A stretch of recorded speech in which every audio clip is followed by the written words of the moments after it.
New year, new me. Yep, that's right. New year, new doc. Still gonna fuck up the intro.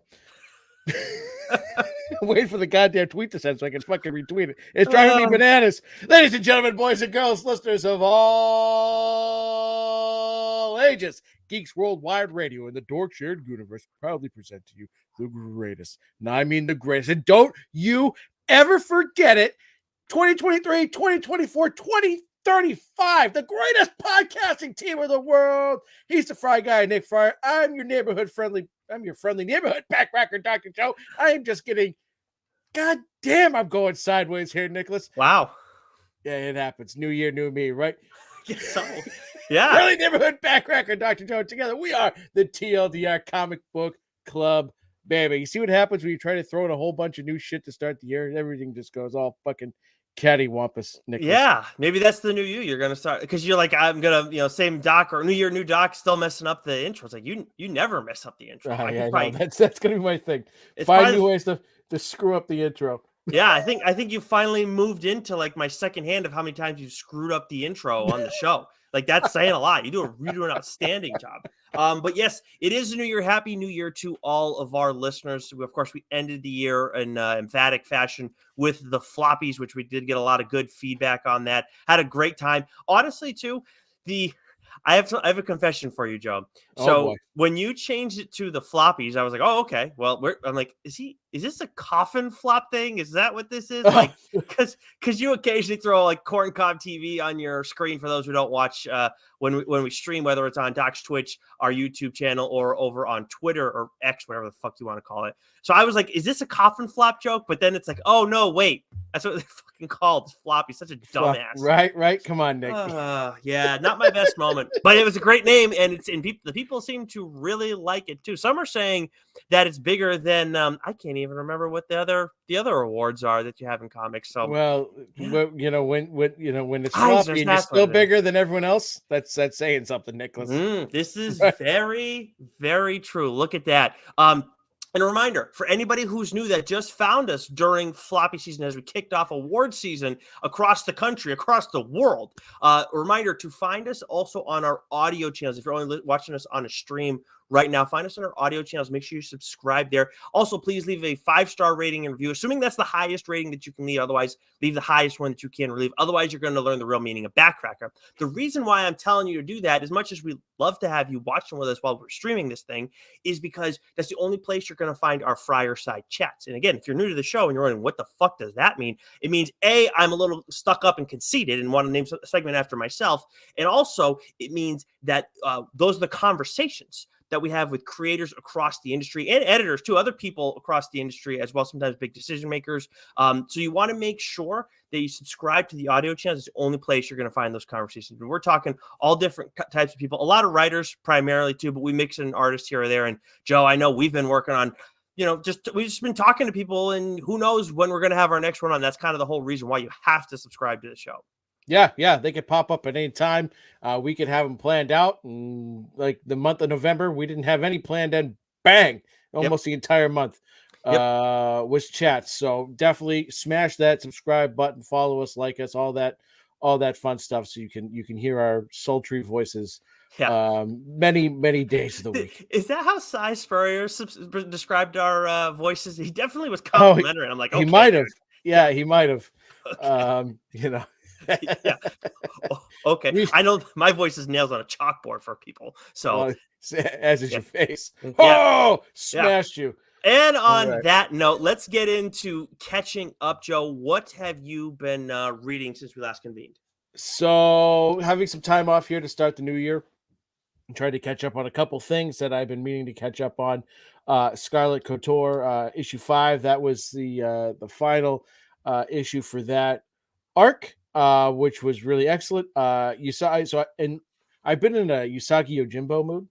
So I've been on Hoopla, and I've got a couple random volumes of the Dark Horse run from like the mid 2000s. So I've been going back and reading some old Usagi Yojimbo stories, which I've absolutely loved. Star Signs, which came out a couple weeks ago, that I've been meaning to read. Caught up on that series, and then 2 books that were tucked away in my stack, and I was like, one of them was definitely triggered by doing the Solicit, and I was like, oh, the second issue is coming out this week. I should read the first issue. And then the second one, I was just, as I was going through stack, I said, oh shit, I got to read that. So I'm going to start here with this first book that I called dibs on. And I was like, this book was this book fucking blew me away, Nicholas. And that is the Ministry of Compliance from IDW. The second book comes out if you as you're listening to this week.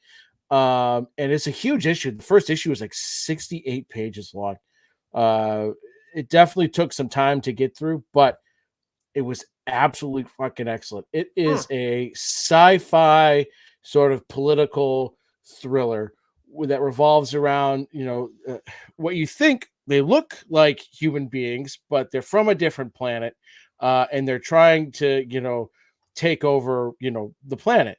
But it's been like almost 4 decades since they first arrived here and sort of embedded themselves into our culture and into our government and all of that. And some shit goes down in this very first issue, but it's very political. It's got that sort of chess match kind of thing going on there. You've got a great female badass character who is there's a different ministers of finance, minister of compliance, right? Minister of this, that. And so like they're running their own sort of like government within our government, unbeknownst to us. And the minister of compliance is the main character, and she's a badass, and she has this sword that she's named Gray Matter. And right off the rip, someone was not within compliance, so she took care of it by taking their head off. Oh, and this book just had everything that I love. Great storytelling. The art was fantastic. I should have written down the writer and the artist, but I didn't have the foresight to do that ahead of time. But absolutely fantastic. I can't wait to read this second issue. I can't wait to talk about this book on the show, Nicholas. It was that damn good. Well, I'll tell you what, I hear this name and instantly I'm thinking like Department of Truth vibes. That's exactly what I think of. And then it's talking about government within the government. I'm thinking, yeah, but it's not like it's so Department of Truth is like conspiracy theory laden. It's very horrorish cryptids, that kind of stuff. Like the Ministry of Compliance, you've got a minister of so you've got all these sort of figureheads that lead these different departments, and they're known as ministers. And it's a lot more House of Cards than it is Department of Truth. I think that's really good to clarify for people, because that's the first thing I thought of when I saw this name. And also, when you're wondering who the creators are, this is written by John Ridley, art by Stefano Raphael, and colors by Brad Anderson. Yeah, this is a team I'm very, very unfamiliar with. And when I told you earlier that I was calling dibs on this, you said, "Man, you've been on a real IDW kick." And I gotta tell you, like, I don't know this, they've been on an absolute fucking heater, because this next book, Nicholas, also from IDW, and this is a Scott Snyder project with art by Hayden Sherman, and that is Dark Spaces Dungeon issue 2. I talked about the first issue way back when.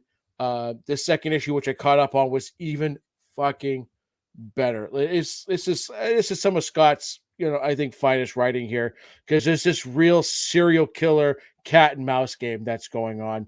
And this second issue just had it all. I mean, it was masterfully written. Like, we talk about this all the time with Scott, right? Like, I don't want to speak in hyperbole or hype it up too much, but Never. But again, what he does is like he's got all these threads, and then when he pulls them together, and you get that starting point, from the first panel to that ending point in the last panel of the issue, and it's, oh my god, like it was one of those things, like you could see it coming, but it's how he did it that really made you go, oh fuck, that was fantastic, right? That's awesome. And so this is, again, this whole Dark Spaces series that was started by Scott Snyder. Now he's written a couple of them, and a couple of other writers have done a couple other offshoots. Have all been fantastic stuff. This is the second one I've read so far. Very much enjoyed it. So I highly recommend Dark Spaces Dungeon from IDW. Nice. And that's everything that you've caught up on since we last convened, right? No, also Edenwood issue 3. by Tony Daniel. Yep. Okay, nice. As for me, there's a couple titles that I'm working through right now for mainline episodes that we have upcoming. There's one title in particular that's been around for quite a while, making a big return in February that I started reading actually on my honeymoon, and I'm still working my way through it, really having a good time with it. But another one that I wanted to go and revisit because of stuff that's coming out this month or they're starting this month, Moon Knight, the Jed MacKay, Alessandro Cappuccio run, which I talked about on the show a while back because this has been around for some time. I think the 30th issue was the end of the death of Moon Knight, like whole development that was going on. And then this week we got the start of a new thing, which we'll touch on lightly. But I finally went back and read that first volume because I remember reading it. I was like, okay, this is solid. And it's gotten a ton of praise for quite some time now. And I was surprised because I was like, okay, well, it's good. But I mean, it's not the greatest thing since sliced bread, like everybody's making it out to be. And at the same time, I also, before I moved and was living in Massachusetts, my local comic shop guy there kind of wasn't a huge fan of Jed MacKay's work. And I didn't know Jed MacKay as a writer too much outside of maybe Magic, the Gathering stuff, which I was like, I don't know Magic, but I have fun with the title that, that Jed had been putting together. So this is why I think it's I'm so glad and proud of what we do, because we don't like everything. And we sometimes will say it's, not for us, or maybe go a little bit harder than that. It happens from time to time. But by and large, like if we don't care about something, we just don't talk about it, because there are still people who are going to go and like it. And I honestly, like, I'm going through this experience now of I just went and read that first volume of Moon Knight again, of MacKay and Cappuccio's run. And I was like, no, this is really good. Like, this is like, it's a little bit better than I remembered, in fairness. But at the same time, like, this was not, I should not have abandoned this book. It was like, it's taken a slightly different turn with the character, but still very much staying true to the character, and also very accessible for someone like you, Joe, who knows the character, but doesn't really know a whole lot about its history and the little, like, important details that you may need to know just to be able to survive reading a new Moon Knight story. So I'm going to check that out, because I really want to get into this next thing that we're going to be talking about. Why don't we get into what's coming out this week? Because that's all I have for catching up. Yeah, and we forgot to mention off the rip that this is our January solicit, unless you did and I just wasn't listening. But so for those that this is old hat, what's coming up. For those listening, our solicits, we try and make sure we do these every month to kind of let you know what is coming out. We take a look at the month ahead now. Our notes, the first few weeks are fairly accurate. Weeks 4, and if there's a fifth week, could sometimes fluctuate a little bit. So this is not 100% dead balls accurate. But this first week, the week 1, which is the week of January the 3rd, 2024, the year of our Lord. That's going to take me some time to get used to. It was a bit of a light week this week. Get it, holidays, right, back-to-back weeks where holidays have been on Mondays. So not a ton here, Nicholas, but from Marvel, we have The Amazing Spider-Man issue 41. We have Venom issue 29, Fantastic Four issue 15, Darth Vader issue 42, Doctor Strange issue 11, Captain America issue 5, Marvel Zombies Black, White, and Blood issue 4, Thanos issue 2, Star Wars The High Republic Shadows of Starlight issue 4, Silver Surfer Rebirth Legacy issue 5, and then a couple of number ones. I'm going to highlight a couple real quick, or mention a couple real quick, and there's at least one or two that we want to dive into real quick. So we have Miguel O'Hara Spider-Man 2099 issue 1. This is written by Steve Orlando with art by Dev Pramanik. We have Kid Venom Origins issue 1, and this is written and drawn by Tagami. We have Marvel Meow issue 1, again written and drawn by Nao Fuji, and Beware the Planet of the Apes issue 1, written by Mark Guggenheim with art by Alvaro Lopez. And which one of these number ones? Well, since you've already mentioned it real quick, Vengeance of Moon Knight issue 1, written by Jed MacKay with art by Alessandro Cappuccio. Yeah, I have not read this yet. I'm not going to read it until I get fully caught up because it doesn't make a whole lot of sense. Because obviously there was the whole thing leading up to the death of Moon Knight. And I know it's a little bit of a spoiler for me and anybody else who hasn't been reading it. But also, if you're paying attention in the comic space, you know that this is going on, and that's kind of where I was getting drawn back in, especially when I started seeing the vengeance of Moon Knight too. And the other thing I'm talking about, what McKay's doing as a writer, like Alessandro Capuccio's art style is fucking kick ass, man. I love what he does with Moon Knight too. So I'm going to be checking this out at some point down the line. I just need to put in the work to get caught up on McKay stuff. The mainline cover for that book looks fucking awesome. Yeah, it does. I'm probably gonna pick up this first issue of this just so I have it because, yeah, I'll be I'll be getting caught up with this. Again, I read the first volume over the weekend, and I think I know I can at least get 4 pretty quickly. The first 4, I think there may be one more, but anyways, the other one that I wanted to dig into a little bit more is a book that, as you pointed out when we were getting ready for the show, probably should have had this on our most anticipated books for fucking idiots. Unreal. Jesus. Fall of the House of X, issue 1 by Jerry Duggan and Lucas Wernick. This is something I thought we were supposed to get a little sooner when I saw the name. Maybe that was just my brain. But Joe, do you want to read off the synopsis real quick? Yeah, so we've been talking about X-Men for some time, and we've been going down this path for the better part of 2023 now, especially since the Hellfire Gala. But Fall of the House of X, issue 1.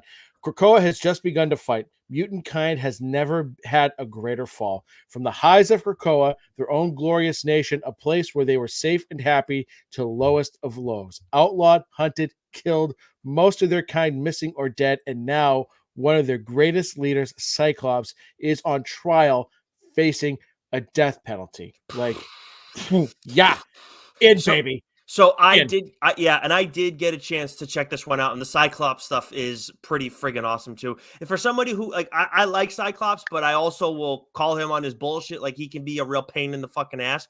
But I love what Jerry Duggan did with him in this issue.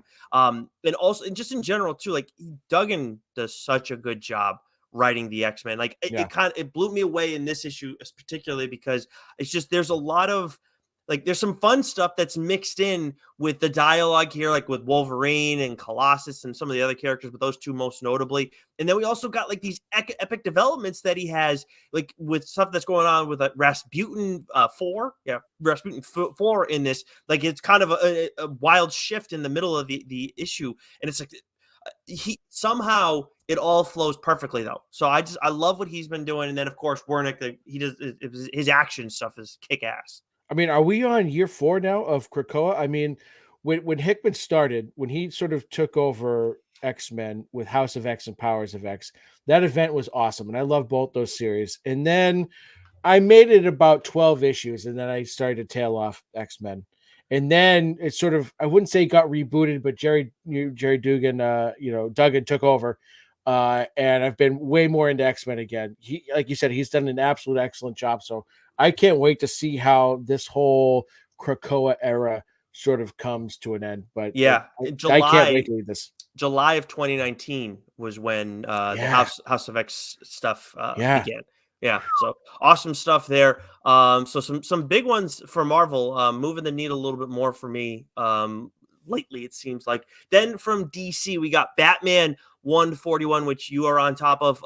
Poison Ivy, issue 18, which the ending to that was not expected whatsoever. Pretty, if body horror is not your thing, that this is going to be a wild issue for you. Shazam issue 7, Birds of Prey issue 5, Blue Beetle issue 5, Fire and Ice, Welcome to Smallville issue 5, Superman 78, The Metal Curtain issue 3, broke the streak. And then we got Titans Beast World issue 1, Atlantis issue 1, Kneel Before Zod issue 1, and the Batman and Scooby-Doo Mysteries issue 1. Do you have any of those on your radar at this point? None for me. Bats and Scoobs, perhaps, but no. This Titans Beast World event has been going on forever. Like, geez, okay. There's a lot, yeah. Yeah, we're gonna wrap it up. Surprised, this might be the lightest week from Image that I have ever seen since we started doing this show. I agree. This is the first week ever. I think I have not read an Image title for the show. So we have Love Everlasting, issue 11. We have Knights, issue 4, which I believe is your book, right? You reading You say this every time. I have not read Knights. Oh, Jesus Christ. Why do I think you have Knights? Knights? I thought that you had Knights. I thought you had Knights. Maybe I had called dibs on it and then somehow it slipped through the cracks. I mean, that's entirely possible. Yeah, maybe. I don't know. Well, we'll have to straighten that out. And we'll clean this up in post.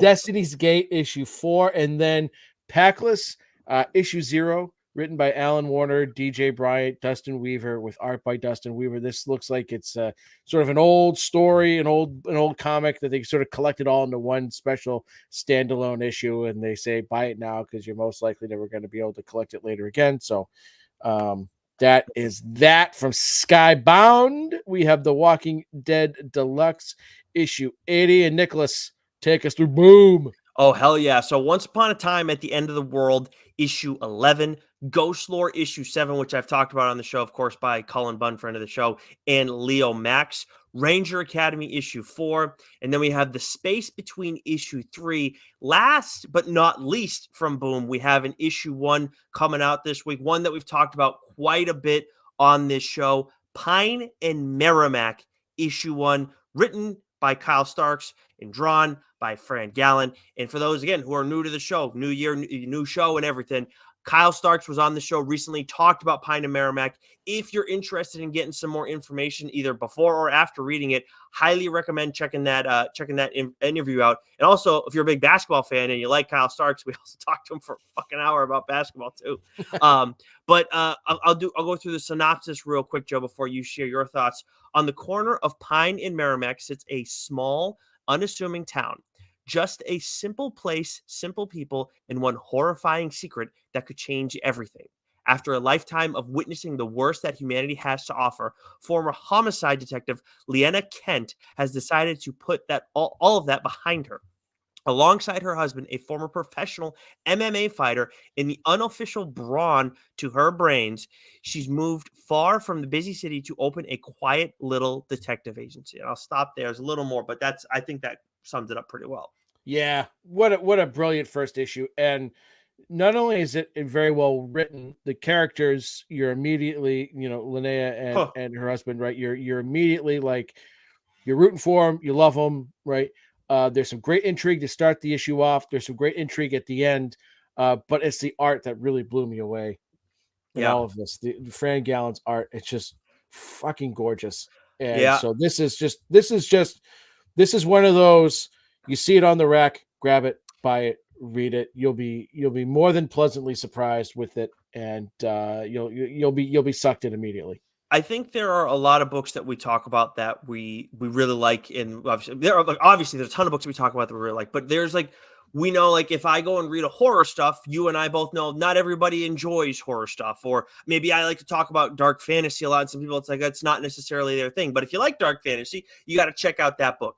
I do think Pine and Merrimack, at least the first issue, is an example of a book that anybody who just likes comics, you should check this out. I feel that strongly about it, especially with the two main characters that we meet. If you don't fall in love with those two characters right away, I will be stunned. And also, not to bury the lead here too, but Fran Gallen's art is wild too. So if you read Lucky Devil, which was a Dark Horse book that Cullen Bunn wrote and Fran was the artist on, I really, really enjoyed the art in that series. But he also does, not only is that the art style familiar, but what he does with the colors throughout the first issue too is very there is so much going on, but at the same time, it's not overwhelming in any sense. It's perfect. Really, really good first issue. Yeah, absolutely fantastic. Absolutely fantastic. All right, now we got Dark Horse. Okay, so so let me do this. Let me rip through these last few from this week, because we got a couple of books from Dark Horse we want to discuss. Sure. So from IDW, as I mentioned them before, early contender for Publisher of the Year, MVP. Yeah. We have The Hunger and the Dusk, issue 5. This, of course, is written by G. Willow Wilson, which I absolutely enjoyed. We have Sonic the Hedgehog, issue 68. The Ministry of Compliance issue 2, which I talked about the first issue at length a few moments ago, and then Star Trek Picard's Academy issue 4. Nothing this week from AWA. From Vault, we have Unnatural Order issue 2 and Sainted Love issue 3. From Titan, we have Conan the Barbarian issue 6. And then from Dynamite, we have Gargoyles 11, Vampirella, Dead Flowers issue 4, and of course the book that I've been loving, written by friend of the show, Dan Panosian, Savage Red Sonja issue 3. So Nicholas, to wrap up week 1, take us through Dark Horse. You got it. All right. The Oddly Pedestrian Life of Christopher Chaos, issue 6. Of course, Joe has dibs on that because it is a James Tynion book. Giant Robot Hellboy, issue 3. Mortal Terror, issue 2. Time Traveler Tales, issue 2. And then the first issue that we got from Dark Horse this week is Critical Role, The Tales of Exandria, Atragon, issue 1 by Sam Maggs and Aviv. Then we also got a couple issues that you and I wanted to dig into. Where would you like to start? You take us off first. Okay, so Midnight Show issue 4. This is the final issue of this series, and this is a book that I had dibs on. Cullen Bunn is the writer for it. I've enjoyed it from start to finish. There's a great twist in this, and I was very much blown away by. There's a great twist, and there's quite a few surprising developments in this. Real consequences in this series, and I love to see that, especially when we're talking about like a short four issue story. We always talk about how we love that with indie comics. Is one of the best things that they have going is that they will complete a story. Yeah, and then maybe they find ways to go back and visit stories, but usually in that first arc, especially, they will wrap things up where it's like, if this is the end, that is the end. I do want to note, though, I'm not going to talk about this at length on the show because, to me, the pace that it moves at, it doesn't. It's a fast pace and it's an enjoyable read. If you go and pick it up in trade form, which I recommend you do, if you're a horror fan, if you love the horror classics, you're going to read this thing so friggin' fast. It's such an easy, fast read. To me, I just don't think for what we do. I feel like I can talk about this book in 5 minutes, and you and I like to talk about books on here that. I mean, maybe we only talk 10, 15 minutes, but still, like, that's a pretty significant difference in terms of what's going on there. This is like, when we talk about a good popcorn movie, this is like a popcorn comic, I guess. Like, you just, like, and I felt the same way about TMNT Mighty Morphin Power Rangers. Like, I fucking love that, and you've read it, and it's awesome. But you get what you now understand what I meant when I said that about TMNT Mighty Morphin Power Rangers. 100%. Speaking of which, I think last week TMNT, the black and white Power Rangers, TMNT Power Rangers Black and White came out, which was a really fun. I picked up the Jenny Frison cover for that.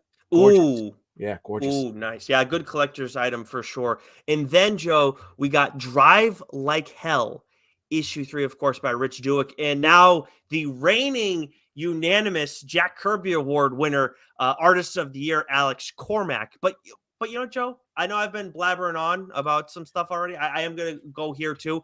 We've been gushing about Cormack and his art, and it deservedly so. But I just want to say a couple things about Douek after this issue, because this story has moved at a breakneck pace, which of course makes sense given the title, Drive Like Hell. But this issue, we get a little bit more backstory on a couple key players. At the same time, this is still very much like an up-tempo issue, just pretty much on the same level as the other two. I don't feel like it's slowed down one bit. And to me, that's just very impressive on Rich's part, where he knows how to give us everything that we need, but at the same time, maintaining that tempo that he establishes from the jump. And we've seen that in his other work too. Yeah. Well, so like the title is very fitting, right? Drive Like Hell. So we do get some great some backstory on one of the main characters. And then again, Cormac, there's some imagery in this issue, right? Oh man, like holy shit. Like it was easily the best issue of the series, which is saying something because they've all been excellent. But like, yeah, the title is fitting because this story really has moved, as you said, at a breakneck speed, where Road of Bones, like that was more slower paced, very suspenseful. Same thing with Sea of Sorrows, right? Like the suspense just kind of had this beautiful sort of build, and then this massive crescendo, at the end. And then Breath of Shadows was a little bit more faster paced, but like this, the Drive Like Hell is just bang, bang, Mhm. bang, bang, bang. And this issue in particular, like it was a great, I think it's the penultimate issue, right? I believe so. Yes. Yeah. Yeah. So it was great because it really like it's been telling this great story, and now is when we get all the background to everything, and now it's like okay, the end is right there. I can't wait to see how Yeah. this story finishes up because it's been absolutely fantastic. Yeah, and that's the thing too. Rotobones, I'm glad you brought that up because like that is a totally different story, moves at a totally different pace, but it maintains that throughout the entire series. I mean I absolutely crushed that thing when I read it too. But it's like that's the thing like that's so impressive to me is that he's able to identify the pace that fits the story perfectly. I know we see other writers do it, but it just seems like looking at these two stories that Duke's telling back to back so closely, it's just interesting to see how seamlessly he flips to Yeah, to the other. yeah, it was, and to say that it was a slower pace, like that's not a Oh, knock on it, right? Because it still reads really fast. no, Like yeah, you still fly through it, but like it's that slow build of everything, like the suspense. The suspense is in the slow pacing, if that makes exactly. sense, Oh, right? 100%. Because Yeah, because they're because because it builds. This is like bam, a mile a minute, and you just like it's moving so fast, you don't see all the things coming together, right. and especially the way this issue started, Yeah. um, and Yes. and, and like we getting backstories on inanimate objects for Pete's Yeah. sake, right? Which Yes. was absolutely excellent. So must read, must read, must read series. Yes. Yeah. 100%. Yeah. And then just to go like yeah, with the tempo, like Constantine is a slow moving book, and I fucking love Constantine. Yeah. It's supposed to be like that's how the like certain ones just call for that. But yeah, awesome stuff there. And now let's get really into this solicit and look at week 2 of January, which is that Wednesday new comic book day is the 10th. What do you got for me from Marvel? Yeah, so week 2 of January from Marvel, we have Wolverine 41.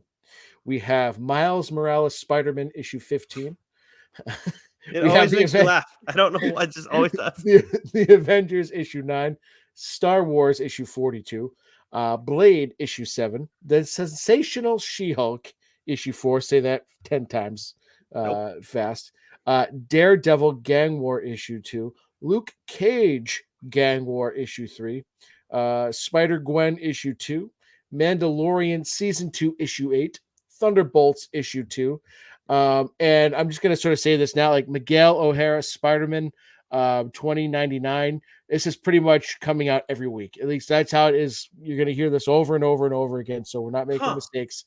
That's what League of Comic Geeks has. Yeah. So it sounds like Steve Orlando's pretty much just had this cranked out. It's just gonna be coming out weekly. Interesting. All right. We have the Sentry issue 2, and then we have a couple of number ones here, one of which being Giant Size Spider-Man issue 1, written by Cody Ziegler with art by Aban Coelho. And then I'm just taking this one right off the fucking rip here because this sounds absolutely fantastic. Ultimate Spider-Man issue 1, written by Jonathan Hickman and with art by Marco Cicchetto. I love the Ultimate Spider-Man series. There's a whole bunch of volumes. A couple different writers have written them over the years. The new Ultimate Spider-Man for a new Ultimate Universe. Revolutionary writer Jonathan Hickman and acclaimed artist Marco Cicchetto bring you a bold new take on Spider-Man with the debut title of the new line of Ultimate Comics. After the events of Ultimate Invasion, the world needs a hero who will rise up to take on that responsibility. Prepare to be entangled in a web of mystery and excitement as the all-new Ultimate Spider-Man comic redefines the web crawler for the 21st century. That was a fucking mouthful. It Jeez. was, yeah, but I'm Wow. excited. Yeah, don't they know 6 to that comic midnight. book readers we need one syllable words. Anyways, yes, that sounds like a good one. Are you calling dibs on it? Well, I'll read the first issue. We'll see. Okay. All right. You Cool. know, It'd be a shame if I beat but you to it. well, fine, dibs. Don't fucking read it. I don't care. Dibs on this next one too. Fuck you. You can't call dibs on Rise of Powers of X issue 1. That's insane. Kieran Gillen, RB Silva. Obviously, we got all this stuff going on with the X-Men right now and Krakoa and everything's fallen. So I'm again like we're just getting more chaos here. Also, just gonna throw out there, fuck Orcus. Just Yeah, saying. fuck Orc. I said, and Gillen's been in. I mean, he's been elbow deep into everything Krakoa and X-Men. Yeah. For the past 2 years, right? So if right, you can't have the ending of Krakoa without Gillen writing a title or two for it Yep. because he's been so heavily involved. He tried Take to us take it on. down before with Mr. Sinister. He tried his He best, tried. He tried his best, but you fuck Sinister. What do we have from DC, Nicholas? Action Comics 1061, Green Lantern issue 7, Batman and Robin issue 5, Titans Beast World issue 4, Wesley Dodds The Sandman issue 4, Outsiders issue 3, Speed Force issue 3, Fables 161, and Looney Tunes 276. Now, I had mentioned earlier how in week 1 of January, Image really it was nothing, right? It was 3 books and a new one. Well, they are making up for it this week, my friend. Holy cow. So, we have Transformers issue 4, King Spawn issue 29, The Sacrificers with the Bird People issue 6. Fish Flies issue 4, Swan Songs issue 6, Kaya issue 14, Blood Commandment issue 3, Crave issue 2. I love that first issue. This story is going to be effed up, and I'm all for it. Deep Cuts issue 4, Antarctica issue 7, Petrolhead issue 3, Per Evil issue 4. Yeah, you do that every time. It creeps me out. Midlife or How to Hero at 50 issue 4, Star Signs issue 7, Bloodrick issue 2, and just one number 1. Because if they didn't have enough books coming out that week, they got to throw number 1 out there.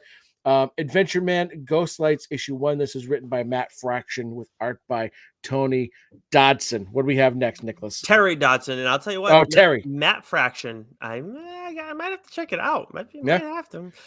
From Boom, we got Zawa and the Belly of the Beast issue 3, Firefly, The Fall Guys issue 4, and Abbott 1979 issue 3. Light week from Boom. Yeah.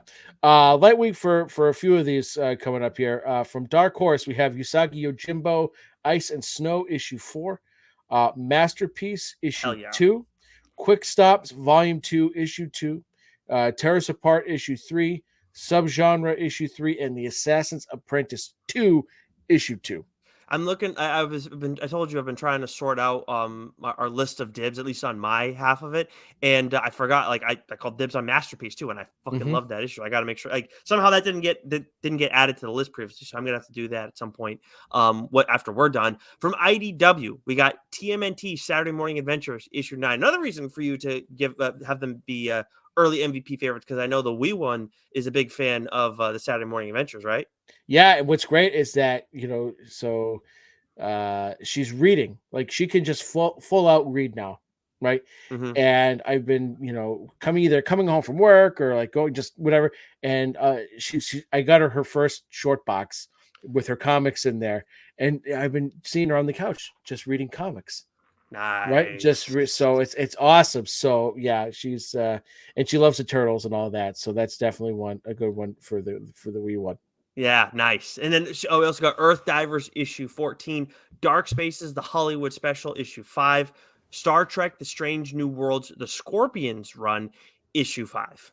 Yeah, and so you want to talk about 6 to midnight from AWA, baby. We've got Red Light issue 3 and the Madness issue 6. So the Madness is going to be finishing up, and Red Light, ooh, it's saucy.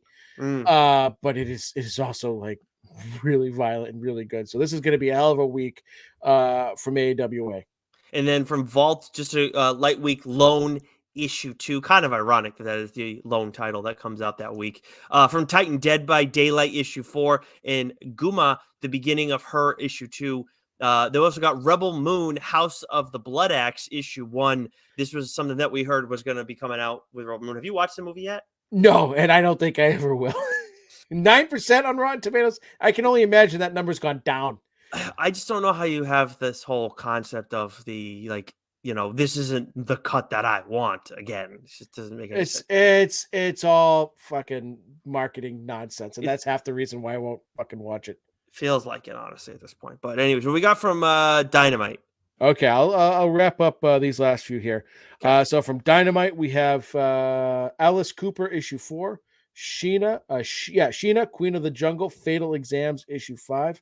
Jennifer Blood, Battle Diary, issue 2. And then we have Disney Villains, Cruella de Vil, Ooh. issue 1, written by Sweeney Boo, with art by Morena Puglia, if you will.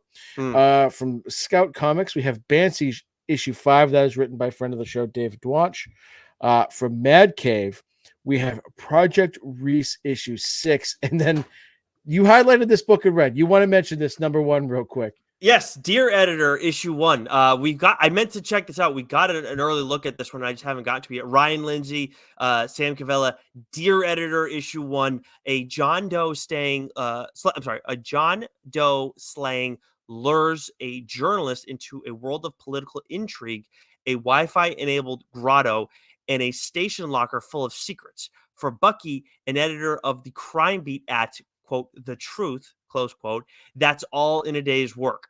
But he also happens to be a deer.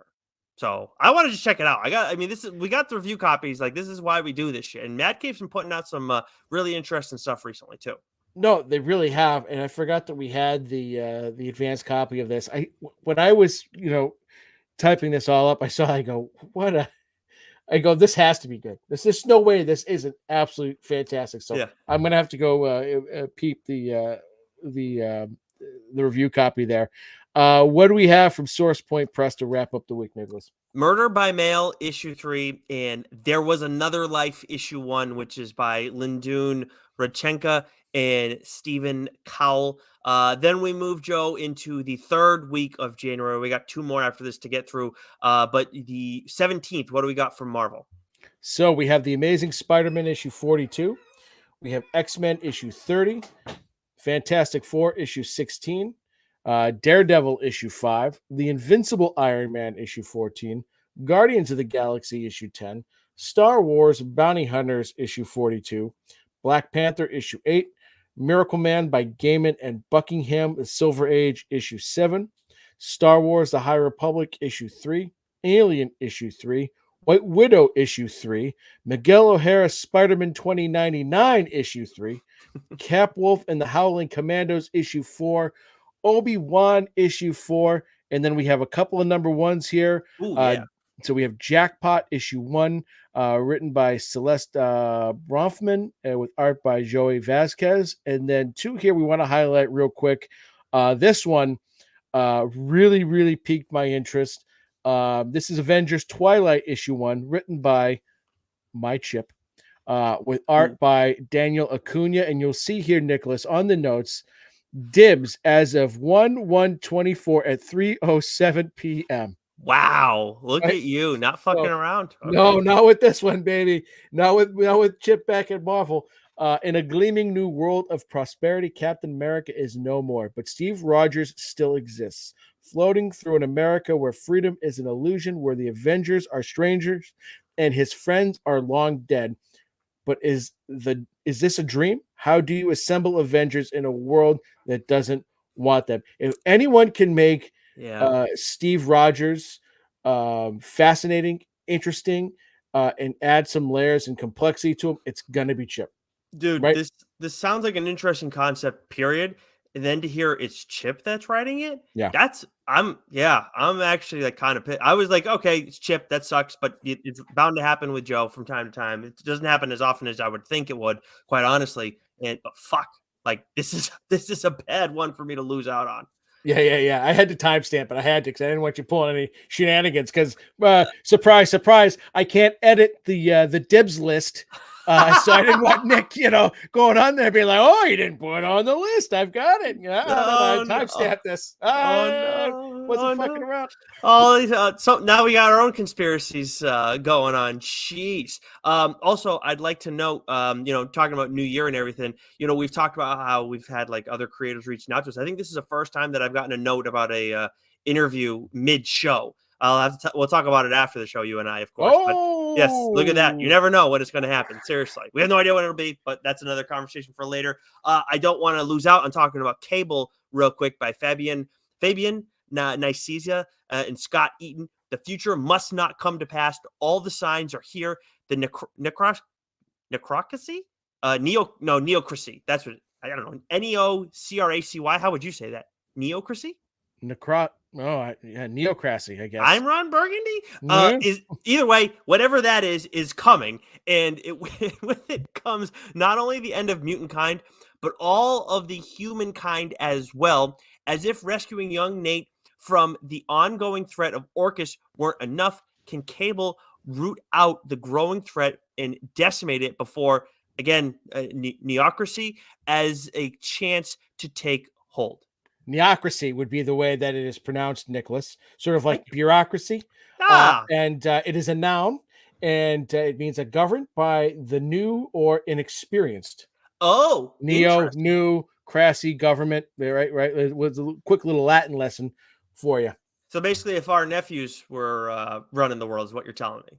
Or There you go. us, because Yeah, we don't know what the fuck we're doing. that is also true. Anyways, so that's a pretty good week for Marvel, especially on the first issues. If it's Cable, I got to check out first issues with him always. From DC on the week of the 17th, we got Nightwing issue 110, Batman Superman World's Finest issue 3, Superman issue 10, Titans issue 7, Wonder Woman issue 5, Catwoman 61, Superman Lost issue 10, Justice League versus Godzilla versus Kong issue 10, which I do intend to check out because I think I said before, Brian Buccellato is the writer on that, and there's a couple titles that I've really been enjoying from him. No One in Midlife, to name a few.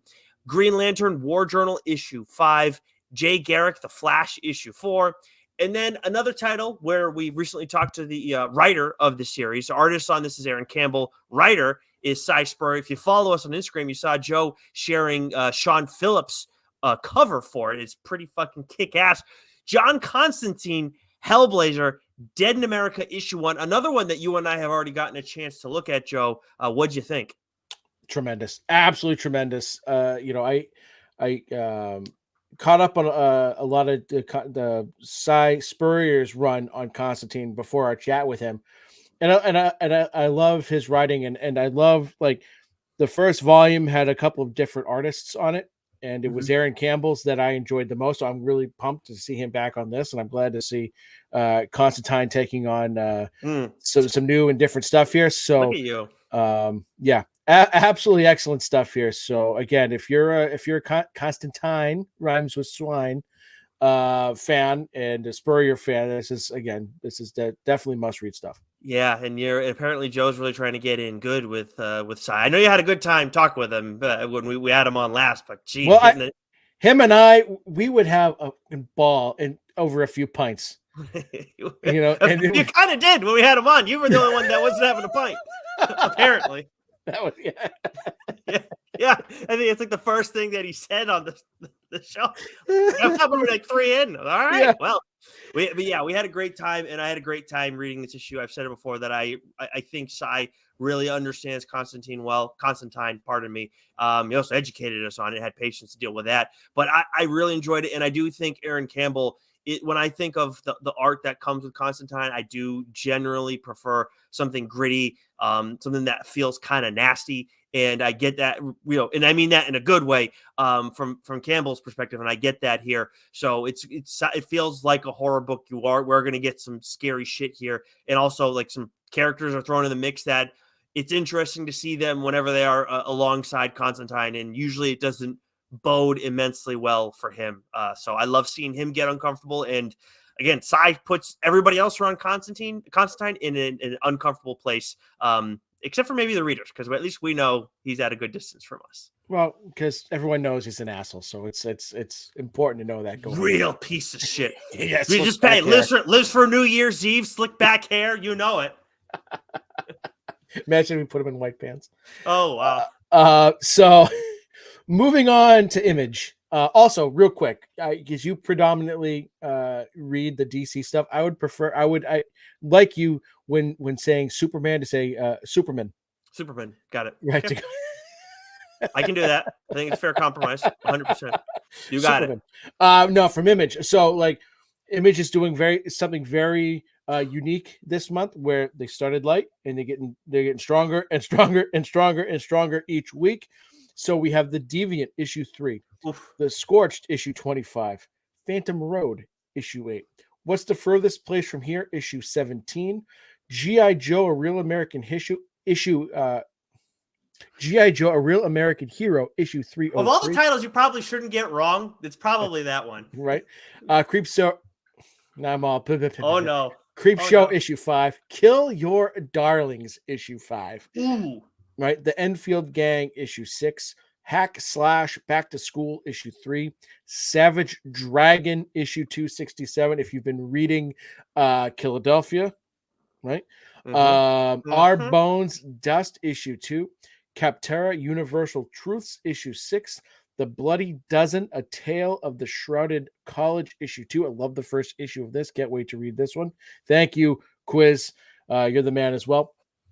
And we have a couple of number ones here. We have The Weatherman, issue 1, written by Jody Lehep, with art by Nathan Fox. You have the first trade of this, Nicholas. So you're looking to check all this out. Yeah, I gotta check. I'll take that on. Like I guess I'll call it like a tentative dibs. Just but like I know you're not necessarily looking to go dig into it. So yeah, I've had this for a long time. I think I bought it back like around when I was covering a Red Sox game. I think because there's a comic book shop right near there. So it's been a little while since I've done that. So, yeah.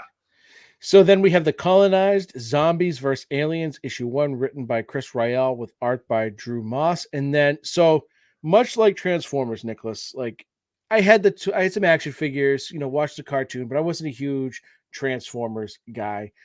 Same could be said for G.I. Joe. Like, watched the cartoon, had some of the action figures, but I wasn't a huge G.I. Joe guy.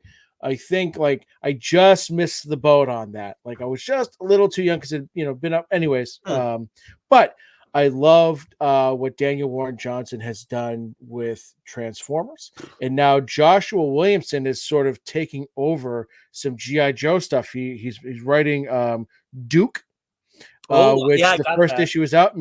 I got it as well. That's a G.I. Joe story. And now Cobra Commander issue 1, written by Joshua Williamson with art by Andrea Milana. So this is another book that I'm going to pick up because I've loved what Williamson has done over at DC, with Batman and Robin and a lot of the stuff there. So it'll be very interesting to see how he tackles G.I. Joe, and I'm sure he's going to do a fantastic job. Again, I've been meaning to read Duke that came out last week or the week before. Last week, yeah. So I definitely got to catch up on that. Same. Yeah, I'm going to check that one out too. I did read the first G.I. Joe issue and it didn't really I think it was like fine, but I also got like it's a reintroduction for everybody, kind of welcome in. It's a tough one to like that's a tough lift. But Duke, I feel like I got to check that one out as well. But Cobra Commander, I don't know if I'll be with you on that one. This is a mini series. The Rise of Cobra begins here, so it might be good just for anybody who's just moderately interested in any of this stuff to like an easy spot to jump in. I'm sure it's going to be good too for like people our age, well, maybe more of my age, who loved it, and they've got kids that might be 8, 9, 10, 12 years old or whatever, and they want to sort of introduce them to G.I. Joe and all this stuff. So this might be a good way to do that. But I'm going to definitely give it a read because mostly because if Josh Williamson wasn't attached to it, I probably wouldn't, to be honest with you. That's fair. But because he is, I'm definitely going to give it a shot. That's fair. And that, of course, is coming out from Skybound. And then also from Skybound this week, we got The Walking Dead Deluxe issue 81. From Boom, we got Damn Them All issue 12, which is actually the final issue of Damn Them All. Didn't realize that we had Scion. I know he knew it. He just didn't tell us. I would have liked to ask about that a little bit, but we did get to talk about the Damn Them All in some capacity when we had him on. Really helped draw the line between Constantine and Ellie, Bloody Elle. So for those of you who wonder like how similar those two are, he really like made clear the difference between them when we talked to him. Dune, House of Harkonnen, issue 12. Have you been reading that? I'm a little backed up, but I plan on catching up on that for sure. Okay. Lotus Land, issue 3, which I have dibs on. Mech Cadets, issue 5. Orcs, The Gift, issue 2. Then we move over to what do we got next? Dark Horse. So we have Black Hammer, The End, issue 5, Space Usagi, Death and Honor, issue 2, Operation Sunshine, issue 4, Stranger Things, The Voyage, issue 3, Borealis, issue 2, and Killer Queens 2, issue 4. Okay, I'm going to take us through the rest of these because I know there's one title that you want to talk about from a publisher. We'll save that for the end here. Star Trek issue 16 from IDW. To kick things off there, Sonic the Hedgehog, Fang the Hunter, issue 1. My Little Pony, Ken Bucky Roller Derby, issue 1. Vault, we got the Nasty, issue 6. Nightfall double feature, issue 4. From Titan, we got Blade Runner 2039, issue 9. Bloodborne, the Bleak Dominion, issue 4. Forgotten Ruins, Wizard's Cult, issue 2. Runes. There's no I in there. Oh, did I say ruins? Yeah, Yeah, ruins. my bad. Ruin. From Ablaze, we got The Prism, issue 4. And then Mad Cave, we have The Legacy of Violence, issue 9. Eden Frost, issue 2. And then The Seance Room, Harry's Opus, issue 1 by Ben Templesmith, who you may recognize from 30 Days of Darkness. But then Dynamite. We got a few titles there. What do you got for me? Yeah, we don't highlight Dynamite a ton outside of talking about like Red Sonja. But we have Army of Darkness Forever issue 4, Siren's Gate issue 5, Robert Jordan's The Wheel of Time, The Great Hunt issue 3. But this blew my fucking mind, right? Because we like they've been a bunch of James Bond titles, and okay, whatever. I like the movies, but I'm not necessarily going to grab a James Bond comic. But I was like, let me just click on and just kind of. You never know. I had this premonition, Nicholas. Like, don't pass over this. Click on it. Just see who is it written by and who's drawing it, because you might be stunned. And oh boy, was I stunned. James Bond 007 issue 1, written by Garth Ennis, with art by Rafa Labasco. A relic of the Cold War, the deadly compound Stalvoda has a long buried connection with MI6. So when it mysteriously reappears in disturbing circumstances, the agency naturally assigns its best operative to get to the bottom of things. 007 himself, James Bond. What is Garth Ennis doing writing James Bond? Not that I'm questioning it. I'm going to find this, whether it's a physical copy or a digital copy, because I've got to see what Garth Ennis, what his take on James Bond is going to be. Yeah, very interesting. Like it is like this doesn't seem like a Garth Ennis property, and that's what's so fascinating about it. I agree. Yeah, I don't know how he's going to handle this. I agree. Like once I saw his name, there's some titles that we're seeing get announced and everything. It's like, how are we not hearing about this sooner? Like you and I are all over this stuff. Just like, I don't know. I guess we're just not turning over the right rocks. How do we just not know? It's not that we're not finding out early. It's just how do we not know until the solicit? It's crazy. But anyways, that is a great way to round up the week of the 17th. Then we got the week of the 24th. Kick us off with Marvel, please. Okay, so from Marvel, we have X-Force issue 48, The Immortal Thor issue 6, Gods issue 4, Superior Spider-Man issue 3, Spider-Woman issue 3, Punisher issue 3, Miguel O'Hara Spider-Man 2099 issue 4, Daredevil Black Armor issue 3, and then a couple of number ones. So again, another light week from Marvel. Surprising. We have now this one I'm excited for, Thrawn Alliances. So this is the book 2 of the Timothy Zahn trilogy, now in comic form. So again, written by Timothy Zahn and Jody Houser, who's a great writer, and Pat with art by Pat Olaf. We have The Resurrection of Magneto, issue 1, written by Al Ewing, with art by Lucian Vecchio. So Magneto's been MIA for some time. So this is going to be absolutely fantastic. Huge titles, those two. Yeah. So huge how he's going to play into everything that's going on, with the fall of the House of X. And then we have Power Pack Into the Storm, issue 1, written by Louise Jones Simonson, with art by June Brigman. What do we have from Detective Comics, Nicholas?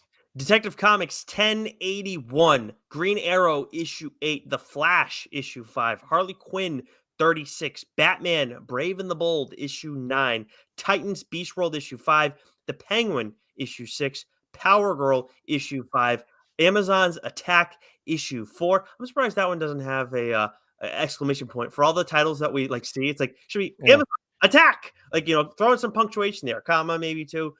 Anyways, Titans Beast World Tour, Joe's favorite, Star City issue 1, which actually is by Josh Williamson. But what do you got for me from Image for this week? So again, holy cow, we have Spawn 349, James Tynan's Dracula issue 4. We have Jeff Lemire's Tenement issue 8. We have Chip Zdarsky's New Bird issue 14, The Holy Roller issue 3, Hexagon Bridge issue 5, Crave issue 3, Mirka Andolfo's Per Evil issue 5, The Schlub issue 6, Junior Baker, The Righteous Faker, issue 5. And then we have Ghost Machine 1. And this has got Jeff Johns, Peter Tomasi, Lamont McGee, Maytel, Chut, all writing with art by Francis Manpole, Ivan Rice, Brian Hitch, and a few others. And so this is sort of Image is creating a shared universe here with a lot of its different stories here. So Geiger, Redcoat, Rook, the Rockefellers. So this is going to be sort of what Supermassive was to the Radiant Black unit, the Massiveverse. This is going to be something like that. So it's big first issue where it's going to sort of combine all of these, kind of create a shared universe here with all these characters. So something to keep your eyes out, because Geiger was a great story. I'm not as familiar with some of these other stories here, Neither but am I. I'm gonna check this out and see what's going on. Okay. From Boom, on the week of the 17th, we got Mighty Morphin Power Rangers issue 116 and Slow Burn issue 4. Dark Horse, real quick, we got Star Wars The High Republic Adventures issue 2, Cyberpunk 2077 XOXO Hugs and Kisses issue 4, Cyberpunk 2077 Phantom Library 10 of Swords issue Liberty. 1. Can you not read? It clearly says Liberty. Oh, it does. Yeah. Liberty. Yeah. Well, anyways, didn't you get Tony and like Terry mixed up earlier in the same conversation? Happens. I just want to make sure I'm not losing my mind. Fake news. Written by Tukaz Ludlowski, which I can get that right. Alex Sutton, and of course, friend of the show, Bartosz Stibber, with art by Miguel Valderrama. From IDW, we have TMNT 147, Godzilla War for Humanity issue 4, Dungeons and Dragons Fortune Finder issue 3, and then a couple of number 1, Star Trek Defiant Annual number 1, written by Christopher Cantwell with art by Ramon Rosanas. We have Dungeons and Dragons Saturday Morning Adventures issue 1, written by David Boer with art by George Camdadius. I felt like that we mentioned this a few weeks ago, so it must have been delayed or something. And then from AWA, again, back, they're killing it. They're killing it this month. Rumpus Room issue 5, Nicholas. Boy, I can't. Scott Snyder said he went out and read this one, and he absolutely loved it. So I definitely can't wait for this issue, because we've loved the series already. If there's a book or a title that got snubbed by us in our awards, it's Rumpus Room, 100%. And I've said it, like, don't be surprised if this goes and wins an Eisner. I don't be stunned if Rumpus Room wins an Eisner. It deserves to be in our conversation. I was so torn between this and The Madness for my pick for best new series. Yeah, because I love them both, and they're both sort of the same thing. Like, they were one issue away from being complete within the last year. But I chose The Madness because that one really hit me. But the satirical nature, just the overall storytelling, again, Ramon Rosanas' art, absolutely fantastic. Like, really, really good book. So, like, if you haven't been reading it, get the trade when it comes out. We'll make sure we stream, from the mountaintops, so you have more than enough time to go pick it up your local comic book shop when it comes out.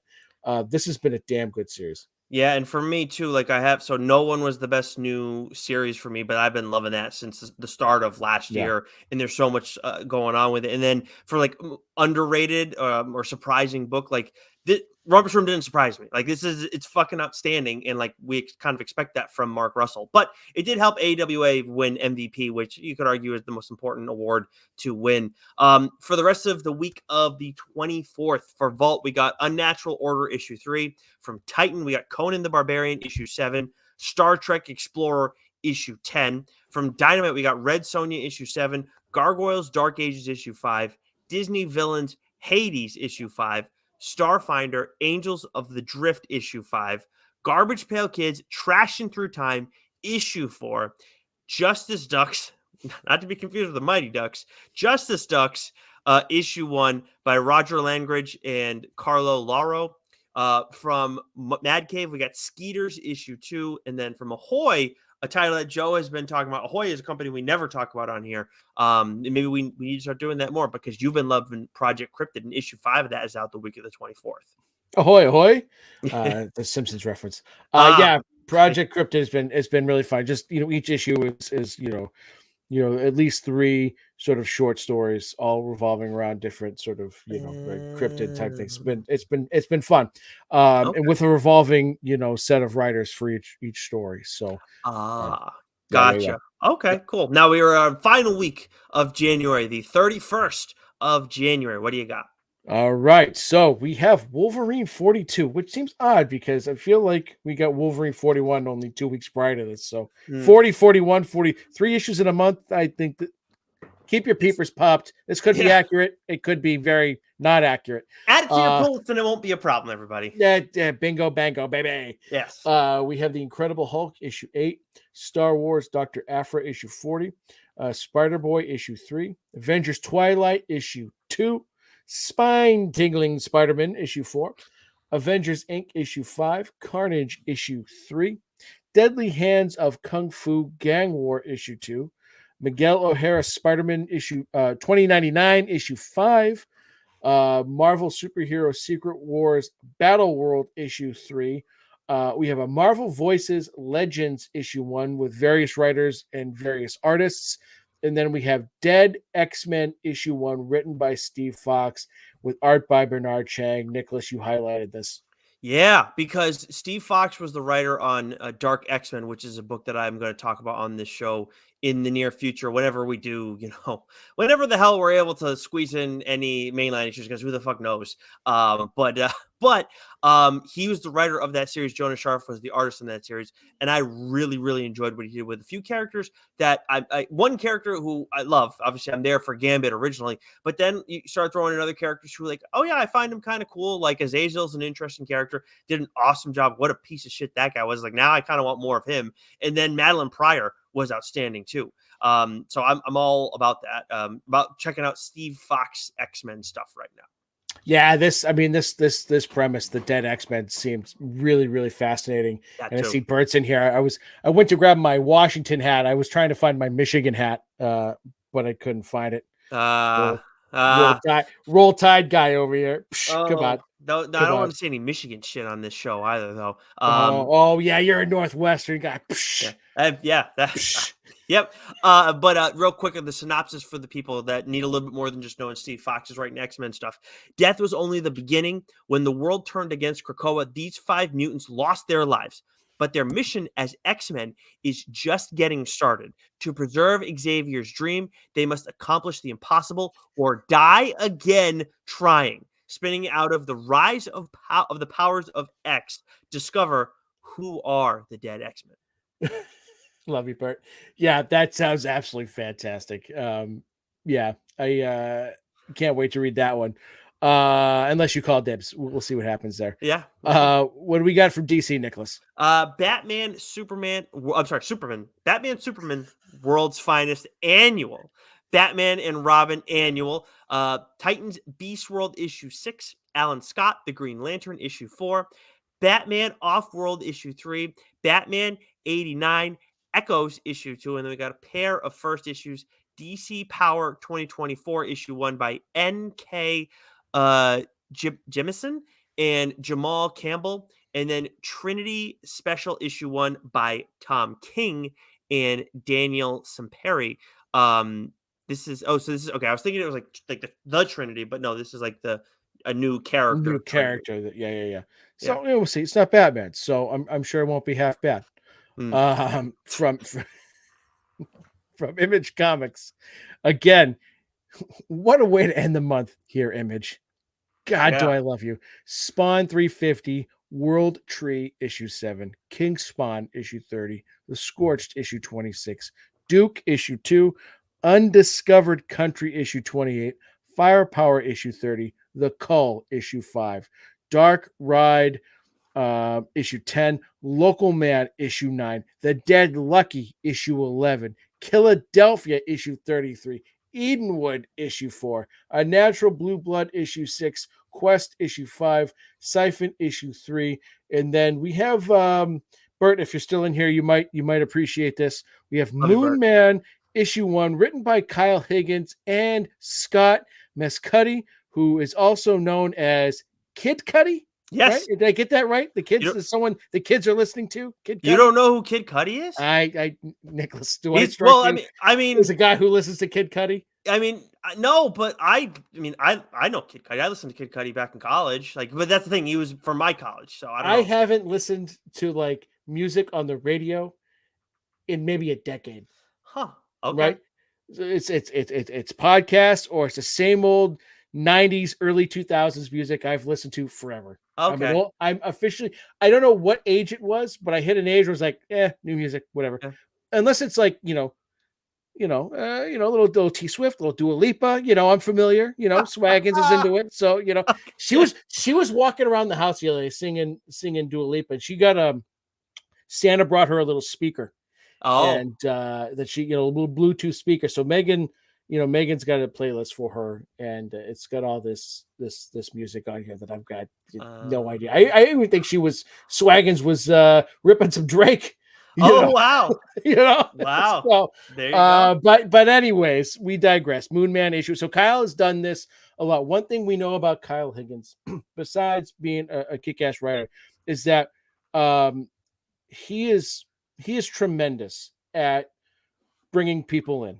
Mm-hmm. Right. We've had fireside chat after fireside chat of people, especially within the Massiveverse, who said, Kyle helped me get my start. Mm-hmm. Right. And we saw, who was the football player he did a comic with? I think it was on Kickstarter. An old Bears player. I can't remember. Yeah, an old Bears running back. But anyways, he's very good at this, like just pulling people in. So he's writing a comic here with Kid Cudi. Makes his comics debut alongside Eisner Award nominated co-writer Kyle Higgins, the breakout artist Marco Lucati, in this extra length first issue of the biggest book of 2024. Ramon is ready for a quiet life.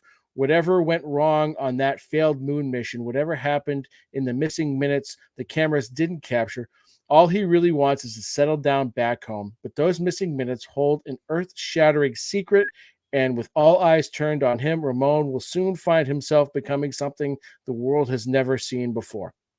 Ooh, I haven't done that in I know. I thought I said Spencer for a second there. Jesus. I thought, geez, we're at the end of when we have 5 weeks in a Solicit, we're going to start running into problems. House of Slaughter, Pen and Ink, issue 1, which is when they do the black and white issues like Joe was kind of talking about with Power Rangers TMNT Volume 2, issue 1. And then speaking of Power Rangers, we got Power Rangers Unlimited, The Morphin Masters, issue 1, which is written by Rachel Wagner and Ryan Parrott, friend of the show, who anytime I see him doing anything Power Rangers related, you have to check it out. I mean, check out anything Ryan's doing, period. But his Power Ranger stuff, he absolutely kicks ass. And this is following the shocking events of issue 116 of Mighty Morphin Power Rangers. So seems like a must read for Power Rangers fans if you're reading Melissa Flores' stuff. The artist on this too is Daniel Bayliss. Let me run through a couple here real quick. So from Dark Horse, we have Drive Like Hell issue 4, which is the final issue. We have from IDW, Killmore issue 4, and Star Trek Picard's Academy issue 5. From AWA, we have Ribbon Queen issue 7, which is that 8 or 9 issues? I believe it's 8. It's 8. So this will be the penultimate issue of that. And then from Distillery, we have Somna issue 2 and Gone issue 2. So you have dibs on Somna. I have dibs on Gone. That's my jock. I had the first issue. I called dibs. I still have to read the first issue. But I have it. It's here. So you hear it first. Right. Colin Tibbs. Why don't you take us through the rest of these here, Nicholas? Sure. So from Titan in the final week of January, we got Life is Strange, Forget Me Not, issue 2, Robotech, Rick Hunter, issue 3, Dark Souls, The Willow King, issue 1 by George Mann and Man House. From Ablaze, we got The Agent, issue 2, Almost Dead, issue 2, Traveling to Mars issue 10 and 11, according to League Comic Geeks, we'll probably only get one at most. Dynamite Gargoyles issue 12, Fire and Ice issue 3, King Kong The Great War issue 5, Vampirella Dracula Rage issue 4, Disney Villains, Cruella de Vil issue 2. So we're getting 2 of those possibly in 1 month. From Aftershock, there's stuff listed, which would be a little surprising. But Maniac, I don't see any of their stuff where I go. So I don't know. Do you? No, 06 Protocol, right? And so I was like, so it's been like, I think for the 06 Protocol, it's been a year between issue 3 and issue 4. Yeah. Same with Jimmy's Little Bastards, Maniac of New York, and I think Chicken Devils came out. The last issue came out in June, June, somewhere around there. Yeah. So like we know, like there was a lot of shit going down with Aftershock. Yeah. They weren't paying their creators. Yeah. So cool. I don't know. Like, so that's the explanation I'm assuming is why there's been such a massive delay with all these things. So I don't know if they've gotten their shit together. They figured out what their fucking deal was. I have no idea, but like it was real shady, and I know a lot of people were really upset and affected by this. So I was kind of surprised to see this. So I don't know if it's like, okay, we had these books in the hopper, we're gonna get them out, and that's it. And who knows what to expect from AWA going forward. You mean Aftershock? Aftershock. Yep. Yeah. Sorry, AWA. We know where you're going, baby. Upwards, onwards, and upwards. Yeah. There's a couple like Aftershock books that I've wanted to talk about on the show. The original Chicken Devil title, which I believe is Brian Buccellato, and I know Hayden Sherman is the artist on that. And there's another one that I want to talk about too, but it's just why are we going to talk about when people can't access it and when the creators aren't getting paid? Like that kind of flies in the face of what it is we're trying to do. So I'm not holding my breath on any of those, but it'd be nice if they see them buy them, right? That should, hopefully. Well, yeah, put money in the creators' pockets. I hope so. Like that's my big thing. I want to know that they're starting to get paid again if this stuff's coming out. And then to round things out, Mad Cave, who ended 2023 strong and is starting off 2024 strong. We got The Devil That Wears My Face issue 4, which I believe we're getting 6 issues of that, or maybe 5. Either way, Alex Cormack is the artist on that series, and I've been dying to talk about this one on the show. Definitely going to be a book Joe can't read at night. And then Charred Remains issue 2. I really enjoyed the first issue of that. We'll be checking this one out. And that is it, Joe. I got to say, for 5 weeks, that's we made some pretty good time here. Yeah, we kept it under 120. Yeah, look at that. And with Bert trying to throw us off in the course of our conversation too, trying to tell you that your daughter's got to culture you, but that's a conversation. He's not wrong. Yeah, well, I hope he got his chocolate milk that he was trying. Unbelievable. He's a grown ass man. He's that's right. You were there with us. Yeah, I was. Chocolate milk. Your wife and I are getting like hot, coffee black. I can't remember what you got, and then he's like, "Yeah, I'll get a chocolate milk." Yeah, you got coffee too. Okay, yeah. So we all got coffee. And it's like, who's the chocolate milk for? Oh, no, not the 6-year-old. No, nope. It is for that guy. But I love you, Bert. And with that, Joe, we will convene next week. And make sure, again, if you haven't already subscribed to the show, leave a 5-star rating and review wherever you listen to us. Unless there is a higher score to give us, then please give us that. Otherwise, you're going to learn the real meaning of Backcracker. Until next week, Joe, stay sexy. You know it, baby.